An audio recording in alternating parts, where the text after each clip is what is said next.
This is All Things Black with Garland and Calvin. He's Garland. I'm Calvin. That's the championship belt from the music battle. Yeah, yeah, it's up there. How come I didn't Listen, see that hanging in the back? there's three of us today, sir. There are three of us today. You, me, and the championship. There's three of us today. Hey, what's going on, Garland? How you doing, sir? Man, I'm feeling good, man. As you can tell from my name this evening, that I got my first Moderna shot, and so you can call me Moderna G. And after selling my firstborn and lying about my age, I was able to get a shot in Hartford County. So y'all city residents, don't get mad at me. I didn't come in the city for the shot. I stayed in my home county and got my shot. So you know, um, so I'm on my way to being maskless one day. Hey, however One day. you get it, man. I'm not. Ain't no need to be mad about it. If you can get it, you can get it. My mom finished her second shot last week, so she's all vaccinated up. I'm still waiting. I'm looking for the one that's going to let me go because I'm overweight. But I haven't seen that one yet. So looks like I'm in phase three. I don't qualify for phases one, 1A, 1B, 1C, or phase two. So it looks like I'm going to be in the general population. But whatever it takes, I've been Bruh, I wearing my got mask into and that staying home phase anyway. because I am still fat. Although I've lost some weight. I know y'all saw my picture on Facebook. I'm still So big, and so um, I, I can I get use into it that with my as my because I got a background. big back. I can get into it because I got a big Yeah. back. Yes. Oh man, I need to sign up then. That's what I was looking for. It Yes. didn't say That's a it on there when I pre-existing was condition, reading it. my friend. Oh well, hell yeah, this shit pre-existed. I've been fat since I got out of high school, so hell yeah, this is.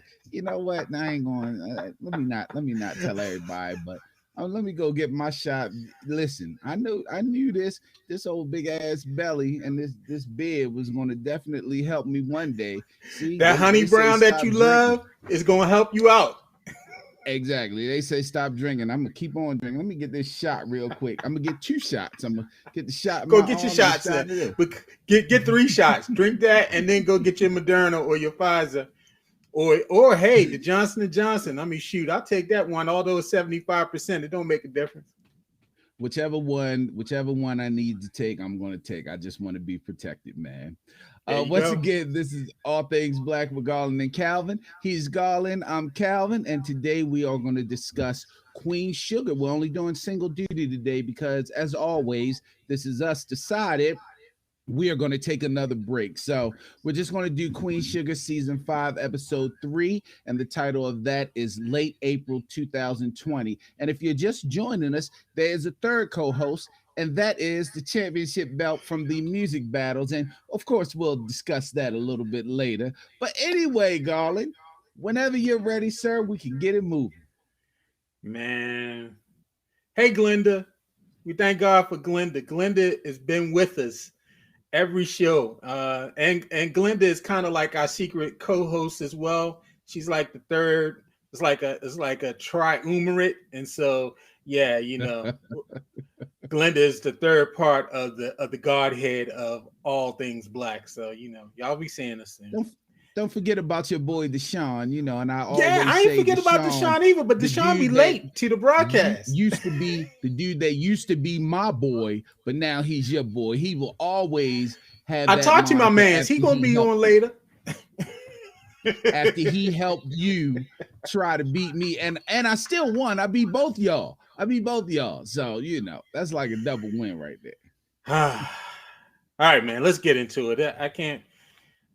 That belt behind you is distracting me, but I'm gonna move on. I'm gonna let it go. All right. In this episode, we are seeing late April 2020, as Calvin said. In this episode, we are seeing the economic, social, and mental health impact of COVID-19 on St. Joe's. Now, the residents of St. Joe are under quarantine. We saw that at the end of last week's episode. Virus was on its way. They're shutting everything down. Vi had to shut down the pie shop. And so they are wrestling with how to cope and live during the pandemic, which many thought would only last 2 weeks, but now looks like it might not ever end. And so the whole businesses are shuttered, and people are doing what they can to cope. And so let me put a pin in it, as the preacher would say real quick.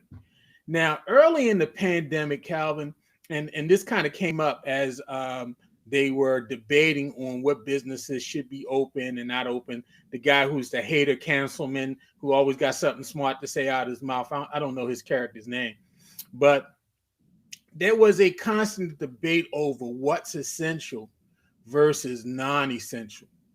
How did your experience in the pandemic, how did that shape your viewpoint about what's essential and what's non-essential? Because that was a big topic back in April. Are churches essential? You know, you had people out here protesting. They were down in our home state in Annapolis in the Capitol, driving around protesting. Pastors was going crazy. I know my pastor went crazy about the church is essential. Why are they closing the church? You know, back from April, you know, what was your thought about what was essential and essential, this whole dialogue? You know, it's really crazy. It makes you evaluate the things that you find important because, as you mentioned, churches are non-essential, but liquor stores are essential. Yeah, that was And the it argument. yeah, it's one of them things where you're like, when you think about it, and it's not just people with addictions, but you know, people drinking, it helps relax them, it helps calms them down. And I guess when you're thinking about a society that's going to go under lockdown and under quarantine, you try to do everything you can to keep them calm so they're not, you know, hurting one another or hurting themselves. So I'm thinking that's the reason why liquor stores are essential. We always know that grocery stores are essential, but on the other end of that, you know, it's not just about what's essential, but I always thought about who are you putting at risk because, you know, in one breath we call grocery stores, we call liquor stores, we call those people essential workers. And these are workers that are working for minimum wage and maybe not getting a living wage. But then in another breath, we don't even want to give them $15 an hour, but we expect them to be out there in these warehouses and these stores whenever we're going through stuff to keep the economy and to keep the people moving. So it makes you think about a lot of things that you're doing. Like, am I essential when this is over? Do I need to change careers? What do I need to talk to my kids about? Because you never know. This came on instantly, so this could happen again, and you just want to make sure that everyone's prepared. So when it comes to essential, I mean, it really had me thinking about what is important and what's not important. What can you live with and what can you live without?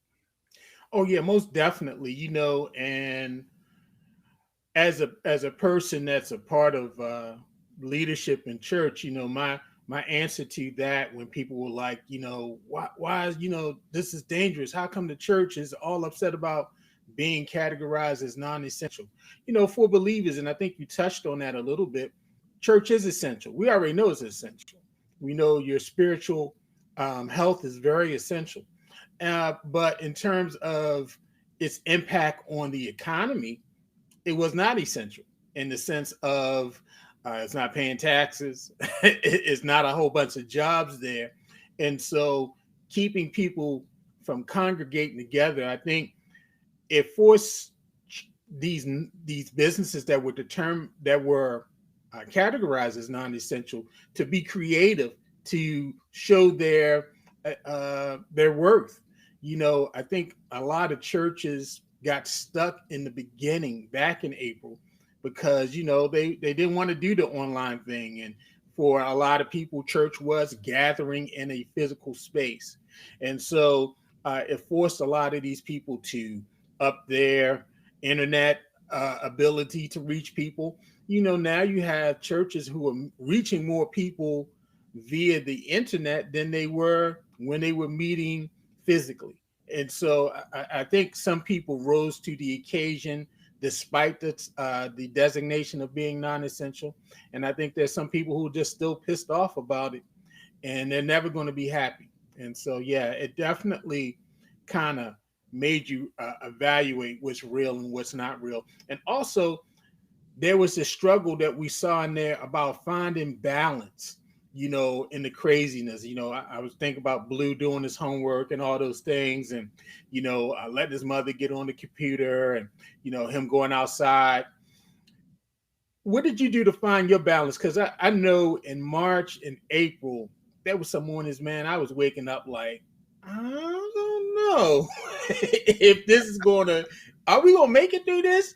Am I just gonna go downstairs? Is this gonna be my life for the next year or two? Just waking up and going downstairs and just being in this house? Well, I'm a little different. Like, and I don't know if it's because I'm the only child or because I spent so much of my last 20 years playing softball out every day, but I'm content being home. It Mm-hmm. does not bother me in the least bit to just be home and be to myself. So my only balance was just keeping myself occupied at home, because if I'm not occupied, I'm just going to go to sleep. But I don't have to be outside. So I'm not sure, but I'm also fortunate in, we have a pretty decent sized backyard where we can go out and walk around. We have a neighborhood that's spaced out. We don't have a lot of people running back and forth, so our peace is always maintained. I mean, outside of the fire trucks and things like that, we don't have to worry about a whole lot of loud talk.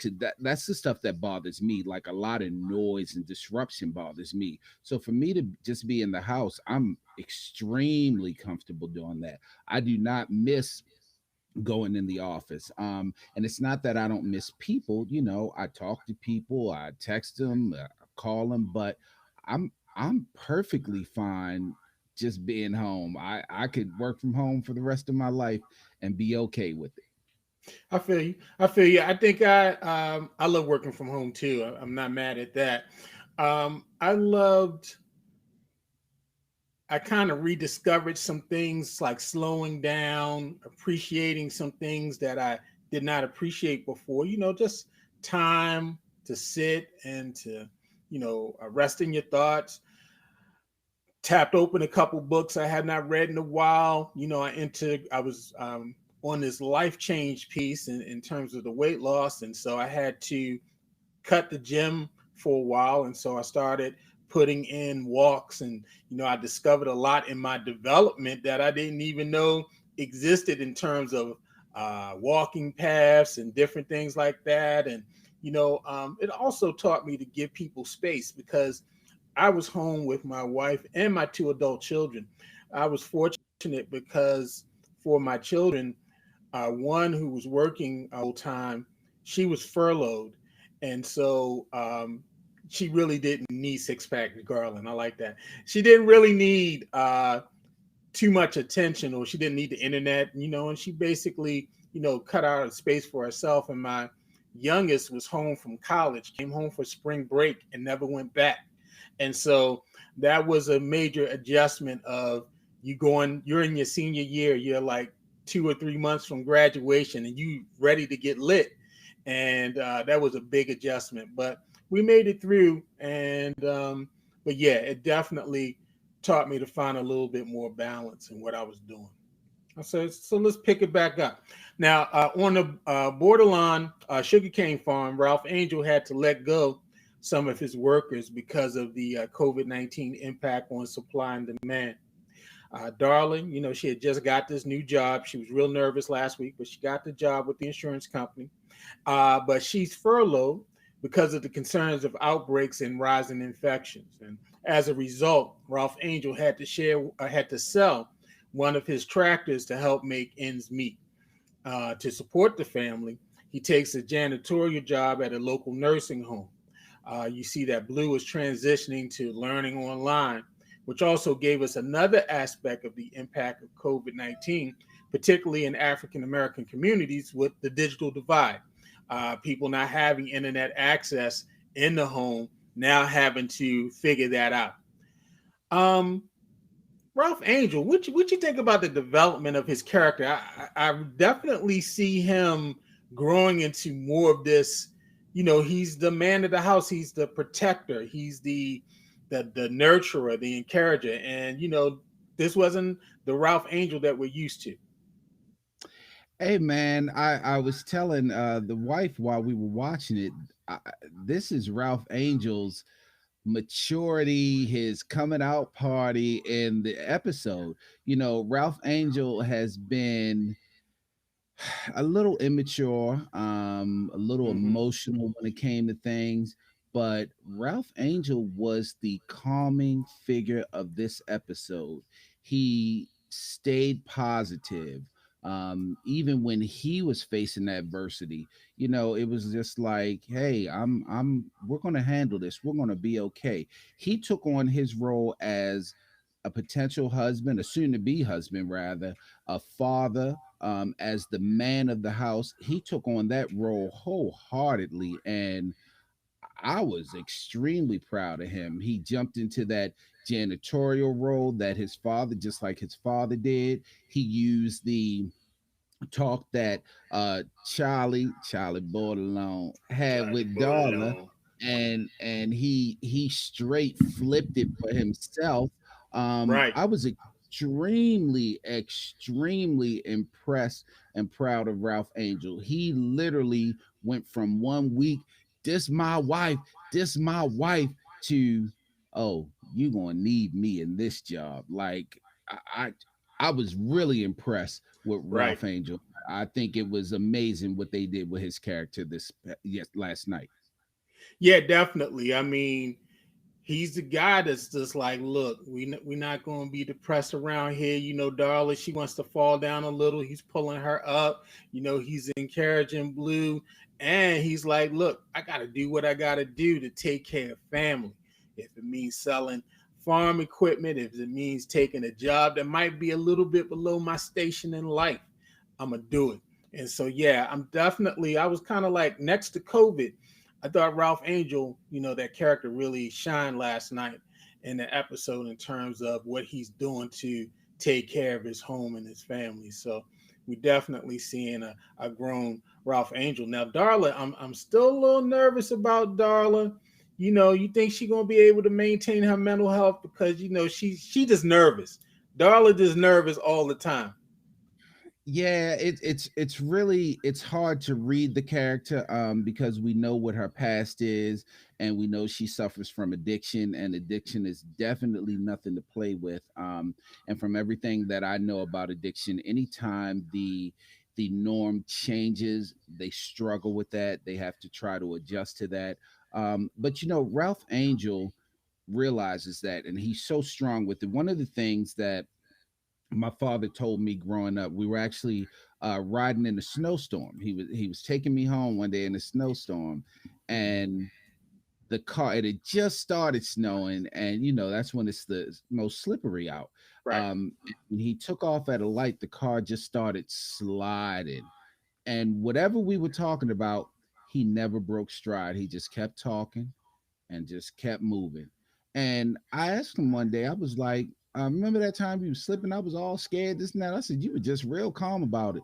He said, that's because I was in control of that. If he said, I was a little nervous, but if I showed you that I was nervous, you would lose your mind. You would sit over there and lose your mind because I'm the one in control of this car. So if I'm in charge and I'm like, oh my God, we slipping and sliding, you'll be terrified over there. So I have to stay calm and maintain my composure so you'll be calm and maintain your composure. And that's exactly how Ralph Angel is treating this situation.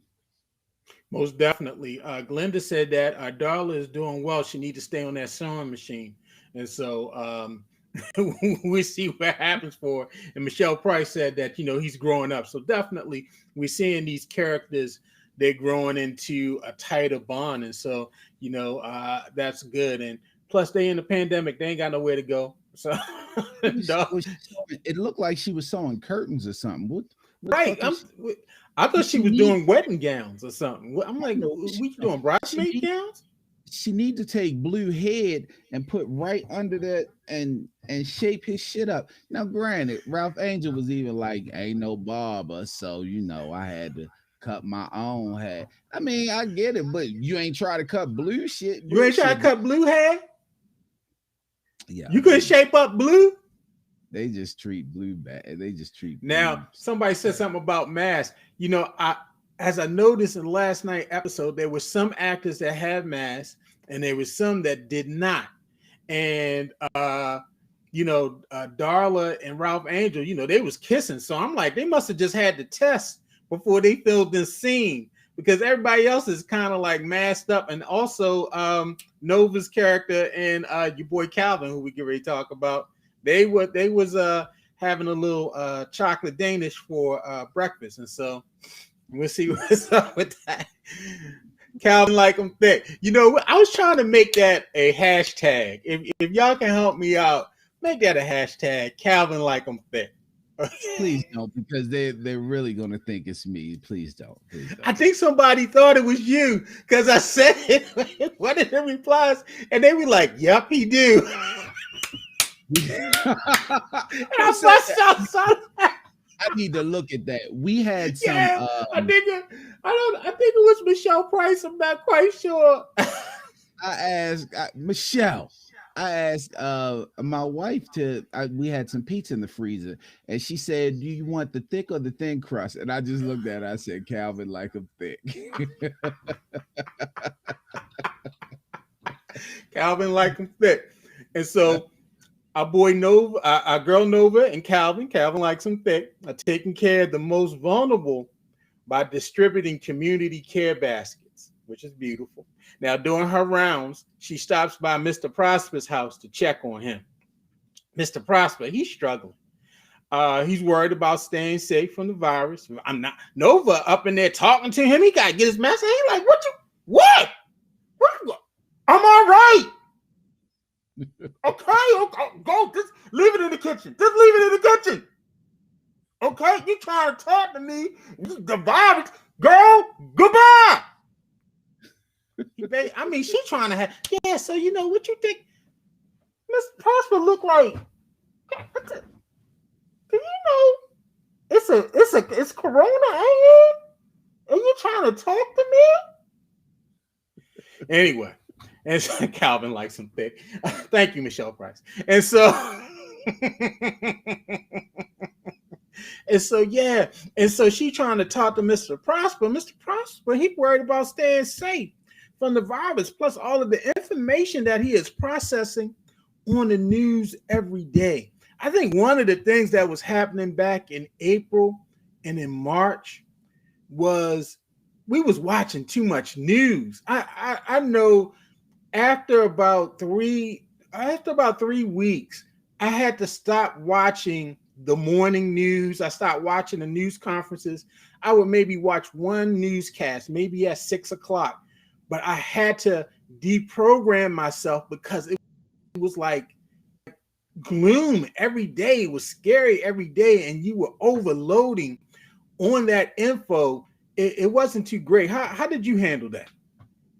Yeah, it's just like every major event that has come across in our lifetime. If you think about the Oklahoma City bombing, the Challenger explosion, 9/11, it's certain events that happen that you are just glued to the TV to continue to get information. The one thing about this is you get so much conflicting information, so you can't help but try to find out what the truth is. And it gets you to change channels, it gets you to read on it gets you to listen to podcasts and things on it. And I was guilty of all of it, because I think when it comes to something that can affect you and your family, it's life or death. You're just trying to find out the best way to live.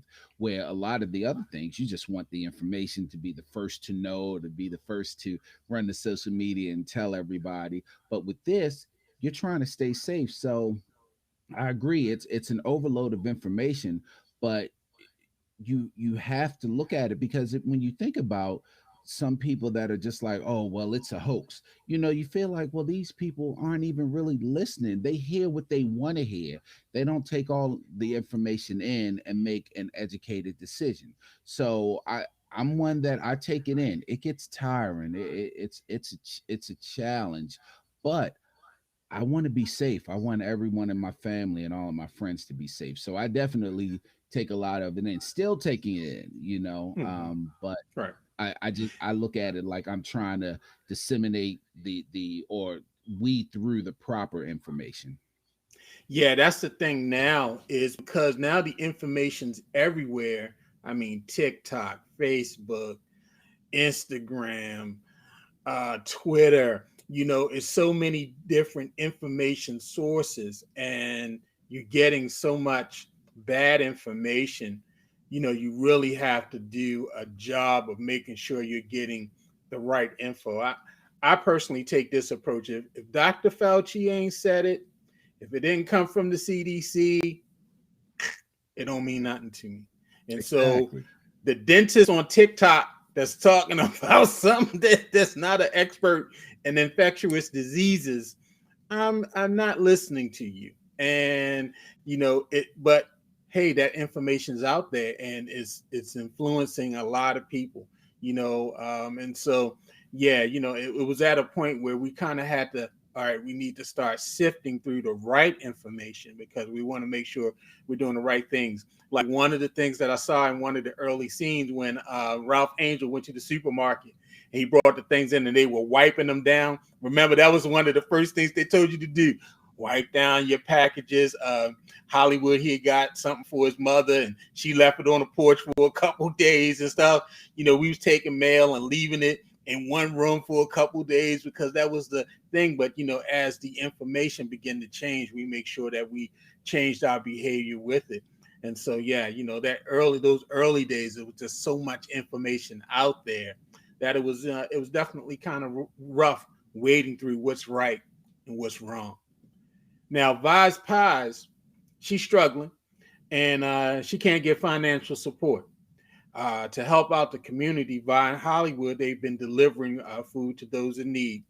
But Hollywood's mom, who lives in Baton Rouge, might be sick because he can't reach her. He did get a neighbor to go over there, and she's kind of lethargic. When he was talking to her on FaceTime, she was coughing a lot. That was one thing, man. If you was coughing back in April, in May and June, anybody a little tickle in the throat, boy, people were like, why you coughing? Yo, you coughed like 3 times now. Are you okay? I mean, you couldn't cough. You better not sniff or nothing. It's probably still that way today. And so Hollywood, he's concerned about his mom, and you caring for your mother, caring for my parents and all, my wife's mother, and thank God, they've gotten vaccinated and everything. But one of the things that Vi mentioned is missing the touch of others, people interacting, missing the interaction with people and caring for vulnerable people. Um, how did that impact you? And you're seeing this played out in those characters. Yeah, that's a good question because I mentioned earlier that I'm content with staying in the house and having my peace and all, but I have to admit that I'm able to do that with my wife and my mother here. Right. I stay in contact with my children, but I'm able to do all of this with the people that I love near me. So yeah, I probably would not be able to say the same thing if I wasn't here with my wife and my mother. I'd probably be just like, oh my gosh, how's my mother doing? And we were fortunate. My mother moved in right at the end of January, so right when this was starting, but we Mm-hmm. weren't really talking about it and we weren't in the lockdown. So I'm really fortunate. I'd be a nervous wreck. She'd be all the way across town by herself, and I wouldn't know exactly what was going on every minute of the day. My she's 79 now. She was 78 at the time. So yeah, I would be a nervous wreck. So it is a blessing, and it has helped me because the people I care about, I can reach out and touch. They're right here for me. Yeah, it definitely was. It was difficult. It was periods of time where I didn't see my parents for almost like a month or two. They lived in Randallstown, and my mother-in-law lived in Waverly, and it was a period of time, early April, March, probably up to May, that I didn't see them. We just was trying to stay safe. If I did go by the house, I was outside on the lawn, waving from the lawn while they're in the house. I'm like, don't come near me. Stay in the house. Wear your mask. All those different things. And so, yeah, it definitely was a trying time, especially for you're taking care of parents, and you want to make sure that their health is good. And they're not used to wearing masks and this whole mask thing and all of that stuff, just making sure that they were safe. Bro, let me tell you now. It's oh my gosh. I don't know who else has had this problem, but my mother does not damn listen. When this pandemic first hit, I I was had a like, problem. you got to stay in the house. Do you know how much of a fight it was to keep her from going out and going to the store? Like, my mother goes to dialysis 3 times a week, so she had to do that. But she would literally, on the day she wasn't going, she would be leaving out, and I'd be like, "Well, where are you going?" "Oh, Right. I need to go to the store." You do not need to go to the store. There's nothing that you need at the store that's not already here. And if you do need to go to the store, let me go to the store. Like oh my god, it was such a fight. Bro, Keep had the her. same thing. My mother out here, like, it's funny. We just took the car from my mother, and she's not too happy about it. I have an older sister, and before that, we had this tracker on her phone. And so it would notify us when she left the house. And so she would be out, and my sister would call me like, "Do you know where your mother is?" I'm like, "No." And where are you? "Oh, I just ran to Boscov's to get. Why are you in Boscov's? Go home. Go. Biggest fight we've had is church. I mean, we've had to actually call them on a Sunday morning. They're on their way to church. Turn around and go home. Do not go to that building. Turn around and go home. Those type of conversations. And so, yeah, I definitely, the older, more vulnerable populations, this has definitely been a challenge to try to keep our parents safe because they're stuck in their ways in a lot of way. Uh, Glenda had a great question. You think Vi is going to get sick? I don't know. Like and I saw someone say they're anxious that someone is going to get sick. I don't know, but someone is definitely going to get sick. Usually it's the person that you either least expect or it's the person that seems to be doing well. I don't Va doesn't seem to be doing well. I'll tell you who's doing extremely well. Ralph Angel is doing extremely well right now, and Ralph Angel also said in another episode that the pandemic is the virus isn't going to come to New Orleans. So he's the prime candidate in my mind. If anyone's Right. going to get it, would be him. Yeah, I he's in hope the nursing home. yeah, and I hope none of them get it, but it's almost inevitable. You have to have a storyline with one of them getting it. Yeah, definitely, definitely. Now, Charlie, she is struggling to make sure the government response is appropriate, but she is happy because her baby boy has returned home from college, Micah. Now, Micah is home, but he's still, kind of like living like he's still in school. And also, in the process of him being home, we find out that him and Kiki, and we predicted this last week, this was going to happen. Him and Kiki was going to break up. And so, is Micah hiding the truth behind the breakup? Or you think she decided to get with Smoothie Guy? Well, he did say that she got with another guy. She probably getting her transmission flushed by that dude because his daddy do got an auto shop. But I don't think Micah is really lying about it. I think Micah cares as a late teen would care, an early adult would care. Like, I'm hurt a little, but shit, this give me a chance to open up. Like, Micah was on there, Mac, and Micah was like, "Ma, this girl like you. She looked just like Scissor." Like, his mother was probably like, "Who the fuck is Who's Scissor?" Scissor? Like, and now why would I care that she looked like Scissor? So I don't know if he's hiding why they broke up. I don't know if he cares that much why they broke up. He just knows that they broke up and it's time to move on. And he should move on. Young, you in college, you just got in your little fraternity. What's their little sign? I don't know, whatever they sign is. But you just got in your little fraternity, and I guess they got girls around them. I seen a couple of little girls Yeah, he around. went since he crossed over. He pimping now. He like I got frat behind me. I got Greek letters behind me. It's broads out here. Excuse me for using that language, but I'm talking like we talk in the street. It's honeys out here that I can holler at. Kiki, and she's cute and all, but you know, Who said Micah didn't know who SZA was 2 seasons ago? Glinda. And then now that I think about it, SZA probably didn't even know who SZA was 2 seasons ago. Right. That music album then 2 years ago. Yeah, so Micah, he about to get his Mac on because he frat now, and you Yeah. always got the groupies with the frat, and so Micah like, yeah, it's just His one of those battle things. his battle is definitely going to be with his mom. She's going to want it the way it was. I got my son. We can talk, and he wants his freedom. You heard he said, I'm gonna go out and just ride Right, around and go over." And she was like, "Whoa, we talked about this. You can't go anywhere." And I also had that battle with my kids. My kids are in their early 20s. My son at the time was 18. He's 19 now.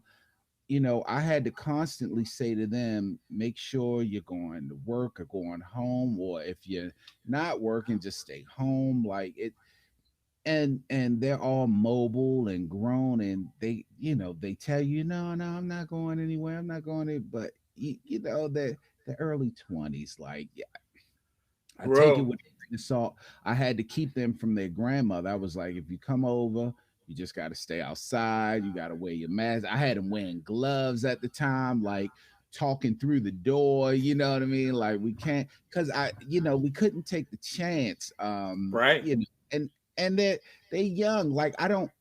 I tell them to stay home. I know they say they staying home, but do I think they staying home? Nah, I wouldn't. bro. I That already know. scene was where he was talking about he's going out. It brought back so many memories for me because, like I said, my daughter who just turned 26 last week, she's here, and then the youngest comes back from on spring break from Dell State, and so she up in Dover just getting her life, doing whatever, and so they wanted to go out, and we're like, nah, you can't go nowhere. This is not the time. This is not the time for you to go see friends, to go do whatever, unless y'all gonna be standing outside and y'all gonna be 6 feet apart. It's just not the time. And man, it was so much of a clash, especially for my youngest, because as I said, she was in her senior year, two or 3 months from graduation. And so that rites of passage of celebrating an accomplishment and ending it with your friends and that whole senior week and walking across the stage, she didn't get to have. And so man, I think it was days where I think she was just upstairs eating gunpowder and bullets. I mean, you say hi to her, she was ready to shoot you because she had to come back and she was under our roof, what meant that you're under our rules. Yeah, Mhm. you're 21, but we got standards in the house, and so there are things that you can and you cannot do. And yeah, that was a real thing when I saw that. And it took me back to that time between March all the way up to May, and then once the weather started getting better and then we started getting new news of what we could do, it made it a little bit more comfortable to say, okay, y'all can do these things, but I have to trust that you are protecting yourself and you're protecting us while you're doing it. Exactly. Yeah. I see So someone said City Poly alum are not okay. We need our tailgate. We had that tailgate. You talk about a super spreader event. Oh my right, God. It would be half the city would be infected. right. Half the people at the tailgate didn't even go to City of Poly. So, Exactly. Exactly. exactly. Exactly. Up in here, like, boy, you went to Forest Park. What are you doing here? Hey, it's all love though. We invited everybody. Wear your I colors, was wear if it was not a pandemic, I was gonna be there with Orange on this year with my wife, and so acting like I went to City. So I'm a front and act like I was there. So There's yeah, no man. So come on. what'd you say? It's no fronting, just come on in. Just come Come on, on all in. right, I take it. I take it. I take it. I take it. Yeah, man. I mean, I thought this was a overall. I just thought this was a great, solid episode, man. I mean, it's really taken me back to um, just my personal experience of what we were dealing with at that time. The whole apprehension and us, thinking that this was going to end quickly, and not realizing what we really were in for. And so, yeah, I'm waiting to see. We might need to start a betting pool of who's going to get COVID out of the main characters and all.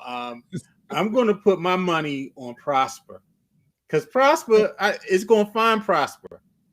I think it's going to find Prosper. Prosper nervous, and I think COVID going to find him. I think Prosper's not going to get it because he's nervous and he's the prime candidate. Like I said, I think Ralph Angel is going to get it. But Okay. this episode was a good episode. It felt like an episode to set up. It felt almost like a bridge episode to set up what's going to happen in the next episode. Because Right. if you notice, they didn't really concentrate on any individual storyline or the ones that they've been talking about. Like they didn't really get into Charlie and her struggles. They didn't get into Nova and Calvin and their struggles. Right. They didn't get into Vi and I can't. Why can't I remember the goddamn Hollywood's relationship? It just seems to be like an episode to bridge you to the next one to prepare you for what's happening. So it was a really decent bridge episode, and of course, like we said, Ralph Angel has grown up in the episode. Darla is starting feels like she's starting to crack a little, and she really needs that support. So we'll see. I hope it leads to more. It wasn't it. Although it was a good episode, it wasn't an exciting episode. Not No. a whole No. lot to talk about when it comes to conflict and storylines and things like that. So it wasn't as exciting of an episode, but it was definitely a necessary episode, especially the way they're running the season, starting through the pandemic and taking us through. So, and I like how they title it. They give us the timeline of what they're doing. Yeah, you have to appreciate it because, and I think This Is Us is doing the same thing. They're not acting like COVID doesn't exist. Right. It's good to have some escapism, but they're actually developing storylines around the impact of this, which is real. And like I said, even a little thing about this digital divide, about them having the jacked up internet, and you know my wife, who's a school teacher, she teaches kids that are in what we call Title I schools, the schools that have a high amount of poverty and kids on free or reduced lunch. And one of the major aspects of getting the kids online was that a lot of these children, they did not have internet in the home. They did not have computers in the home. You had kids trying to do online learning on their parents' phone, or things like that. They didn't have Wi-Fi in the house, and they had to figure out ways to get them computers or tablets and things like that so they could participate in learning. And so a lot of times we just think, and then I had coworkers who had teenagers, and if you had two or three teenagers in your house and you're working too, you know the access to internet and to space and to computers, everyone doesn't have two or three or four laptops in the house. And so, those things are definitely major. And so I'm glad to see, that realistic side to it as well. And so I knew this They is from also Glenda. She said, no COVID germs can get through Hollywood satin outfits. Those satin outfits are COVID proof. They're like wearing a mask. I mean, like the shield. And so, he's gonna go up to Baton Rouge. He's gonna bring mama. My prediction is he's gonna go get his mama and bring his mama back. And Vi gonna be a little nervous about that because she's gonna be like, hold up, is your mama sick? yeah, And he's gonna have to bring mama back home with him. I think mom is sick. So, but yeah, Yeah. along the lines of you talking about how real it was. I also liked how they had the guy coming to buy the tractor, and he was, I'm only going to offer this and this, and he said at the end, yeah, man, I'm not trying to get over on you. It's all I have. So for you see both ends of it. You see that Ralph Angel has to sell it because he needs the money, and the guy has to buy it because he clearly needs to deal with his crops. It's a necessity that he has to have. So they are keeping it real with this, and I really like that. I also like how Definitely. um Darla asked, we may have to talk to Charlie about a loan, and Ralph Angel is like, no, because through all of this, Charlie will not have to struggle with whatever's going on, because she has money.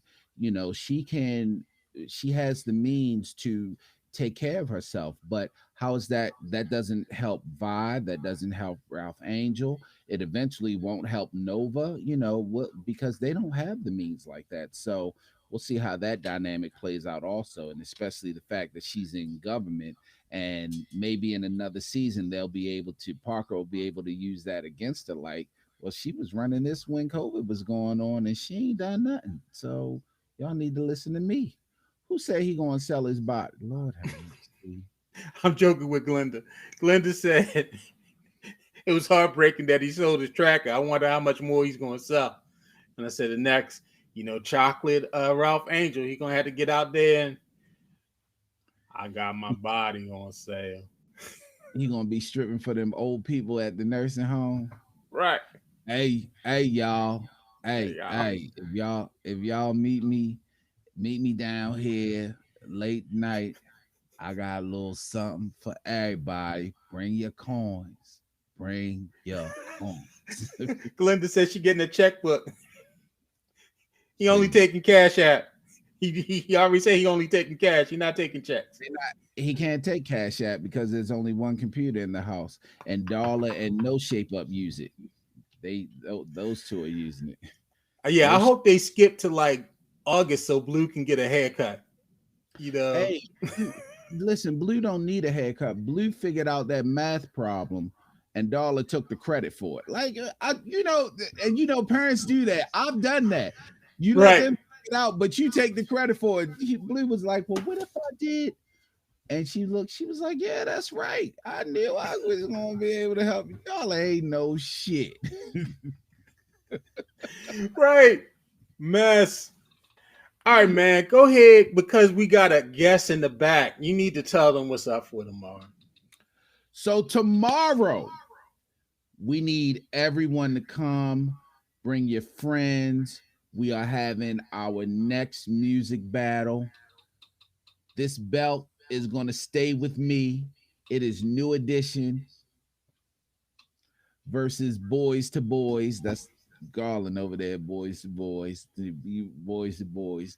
And so we need everybody to log on. We're going to do it at 7 o'clock tomorrow. It is going to be on Zoom. So I've sent the Zoom link. I'll send it out again. We want everyone there. Invite your friends. We need the votes. You get to listen to some good music. You get to watch me smack Garland down with New Edition. Now, couple rules here, because we had to discuss. I will not be allowed to use BBD and Johnny Gill and Come Bob. on. Hold on, Calvin. Hold on. Before you get into this. Now everybody, you can't already decide. We ain't playing no music yet. Y'all didn't already decided who gonna win on our page in the comments. We haven't played no music yet, y'all. Come bro. on now, Glenda. You might feel different about Motown Philly tomorrow.